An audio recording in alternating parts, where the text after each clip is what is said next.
मैं आचार्य टीपी शास्त्री ब्रज भूमि में बांके बिहारी जी के दर्शन करने के साथ साथ अपने बड़े भैया ज्येष्ठ भ्राता मंदिर के पुजारी सेवादार के स्वरूप में एक साथ बैठ के धर्म संसद की चर्चा कर रहे हैं।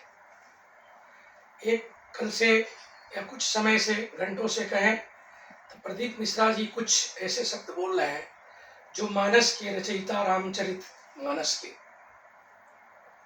गोस्वामी तुलसीदास जी एक ब्राह्मण परिवार के उद्भट विद्वान, जिन्होंने अपने तपबल से गृहस्थ जीवन से निकल करके परमपिता परमात्मा को संसार में पा करके और संसार को प्रमाणित करके दिखा दिया कि भक्ति में बड़ी शक्ति है। इस सब भक्ति की भूमि है। इस भूमि पे ज्ञान वैराग भक्ति ब्रज के जमुना के मंडल में जमुना के तट पे पग पग भ्रमण करते हैं। उस भूमि पे हम लोग चर्चा कर रहे हैं। हम प्रदीप मिश्रा जी से सादर अनुरोध करना चाहते हैं कि आप बड़े अच्छे कथावाचक हैं और बहुत दुनिया में नेम भी आप कमा चुके हैं, बल्कि ऐसा वक्त बना दिया करें। क्या आप मानस के रचयिता हो सकते हैं? क्या आप रामचरितमानस लिख सकते हैं? क्या आप हनुमान जी के दर्शन कर सकते हैं? क्या काशी विद्वत परिषद में आप बैठ के शास्त्रार्थ कर सकते हैं? आप जब भी कथा करते हैं कोई श्लोक नहीं बोलते हैं, कोई कथा करते हैं उसका कोई प्रमाण नहीं देते हैं, ना आपके पास उस चीज का प्रमाण है। एक लोटा जल सबका समाधान कर सकता है। ग्रह गोचर से आप भी सावधान रहें। जब भी ग्रह की दृष्टि पड़ती है तो रामदेव बाबा भी ऐसे कहते थे कि ज्योतिष क्या और ब्राह्मण क्या है। आज जब शनि का प्रभाव जीवन में कुंडली में ग्रह का प्रभाव पड़ा तो सुप्रीम कोर्ट में जाकर के माफी मांगना पड़ा, न्यायालय के पास जाना पड़ा और कई बार माफी मांगना पड़ा। इसी तरह आपके जीवन में भी ग्रह गोचर का जब प्रभाव आएगा ना तो ये अहंकार और ये मन में जो दुर्बुद्धि है इसका दंड भी भोगना पड़ जाएगा। इसीलिए आप विद्वान हैं और आप कथावाचक भी हैं, अच्छी बात है। आप सनातन को आगे बढ़ा रहे हैं, बड़ी मेरे को खुशी है। बल्कि ऐसा भक्त बना दिया करें कि गोस्वामी तुलसीदास जी गंवार थे। अरे गंवार थे गोस्वामी तुलसीदास। आप उस शब्द को पढ़े वो लिखे क्या है? आप तो वो चीज कहेंगे जो राजनेता की भाषा है, जो कुशवाहा भी बोल गए, पार्टी बना गए, इलेक्शन लड़ गए, हार गए, खाता भी नहीं खुला। तो ऐसा ना हो कि सनातन धर्म में आपके खाता ही बंद हो जाए, ब्रज की भूमि आपके लिए दुर्लभ हो जाए। इसको धन से नहीं खरीदा जा सकता है भैया जी। इसीलिए जीवन में समरसता लाए, शालीनता लाए और जीवन में कुछ गलती अगर हुई है, हम सबसे गलती होती है, बल्कि माँ के सामने हम सब क्षमा याचना करते हैं। आप क्षमा याचना करें। गोस्वामी तुलसीदास जी काशी विद्वत परिषद जो आज बना है उसके पहले संवत 1631 में मानस लिख के ब्राह्मणों के बीच संतों के बीच में मंदिर के प्रांगण में रख के प्रमाणित कर दिए भगवान शिव के द्वारा कि सत्यम शिवम सुंदरम। जो मानस लिखा है वो सत्य भी है और शिव के द्वारा प्रमाणित भी है और सुंदर भी है। आप हम कोई ऐसा ग्रंथ नहीं लिख सकते, ना मंदिर में रख सकते हैं जो प्रमाणित हो जाए कि शिव के द्वारा चाहे बिहारी जी के द्वारा प्रमाणित है।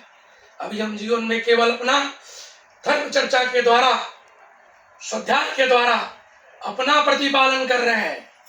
हम बड़े ज्ञानी वानी हैं, ज्ञानवान भी हैं, चाप भी हैं, तो अपने घर के पालन कर रहे हैं। ऐसा नहीं है कि घर बार छोड़ के परिवार छोड़ के आप चले गए हो। और समाज में ज्ञान वही है जो परिवार छोड़े, घर बार छोड़े और समाज का हित कल्याण करे। गोस्वामी तुलसीदास जी घर छोड़े, परिवार छोड़े, समाज में धर्म की स्थापना किए।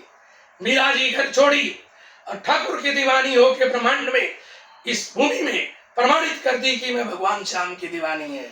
तो जिसको ज्ञान होता है ना वो संसार में ये सब माया और धन और ये सब ट्रस्ट और ये धन के साथ अपने आप को आसक्ति नहीं रखता है। ज्ञान का मतलब है कि हर चीज उसमें एक समान दिखे और सब में सम दिखे, सब में समरसता आ जाए। वही व्यक्ति जीवन में प्रभु के पथ पे चल के समाज में एक धर्म के साथ एक क्रांति भी लाता है सनातन का, जो इतिहास गवाह है। मुगल शासक में हमारे इतिहास के साथ बहुत छेड़छाड़ हुआ। कई जगह हम लोग को पढ़ने में भी भ्रांति मिलती है, इतिहासकारों ने गलत लिखा, हम भी कभी उसको पढ़ के गलत कहीं कहीं बोल जाते हैं। तो ऐसा नहीं, ये गुरु के सानिध्य होना चाहिए। अगर आपके गुरुदेव जो हैं उनके सानिध्य में जाएं और किशोरी जी से क्षमा याचना करें, उसके पीछे आप चर्चा करिएगा कि गोस्वामी तुलसीदास कौन थे। गोस्वामी तुलसीदास कलिकाल के वाल्मीकि हैं। वाल्मीकि जी ने भगवान के पहले जो वाल्मीकि रामायण लिखा, मैं दावा के साथ कह सकता हूं कि किसी मंच में वाल्मीकि रामायण के आप 10 श्लोक के शस्त्रार्थ नहीं कर पाएंगे। आज किसी के पास गोस्वामी तुलसीदास के रामायण पढ़ने का समय नहीं है। भगवान शिव चाहते थे कि कलिकाल के पुरुष के लिए, स्त्रियों के लिए, ब्राह्मणों के लिए, समाज के लिए एक ऐसी रामायण की चर्चा हो जो सीता का घर है। रामायण क्या है? राम प्लस अयन, राम का अयन है। घर किसका होता है? गृह लक्ष्मी का। सीता का चरित्र है और राम का गुणगान किया गया है। उस रामायण के रचयिता गोस्वामी तुलसीदास जी। मैं बड़े भैया गोस्वामी जी के साथ ये ठाकुर जी के परम भक्त हैं और सेवा करते रहे। इनका पूर्व जन्म का पुण्य है, पूर्व जन्म के संस्कार हैं कि उस परिवार में इनका जन्म हुआ। श्री आनंद वल्लभ गोस्वामी जी जो हैं, जो खुद आनंद शब्द का कोई विलोम नहीं होता है। आनंद अपने आप में आनंद है, यानी सुख का परिचायक है। इनके माता पिता धन्य है जो अपने बच्चों के ऐसे नाम रखे हैं। उस नाम का विकृति यश को देखते हुए तुलसीदास जी को नमन प्रणाम करता हूँ और आपसे भी एक छोटे भाई होने के नाते आग्रह करता हूँ, प्रार्थना करता हूँ कि आप समाज में, यूट्यूब में इस तरह के संबंध स्थापित ना करें और ऐसे वार्तालाप ना करें और ऐसे अनर्गल बातें ना किया करें जो कलिकाल के देव स्वरूप लोग हैं। गोस्वामी जी देव स्वरूप रहे। इसी शब्दों के साथ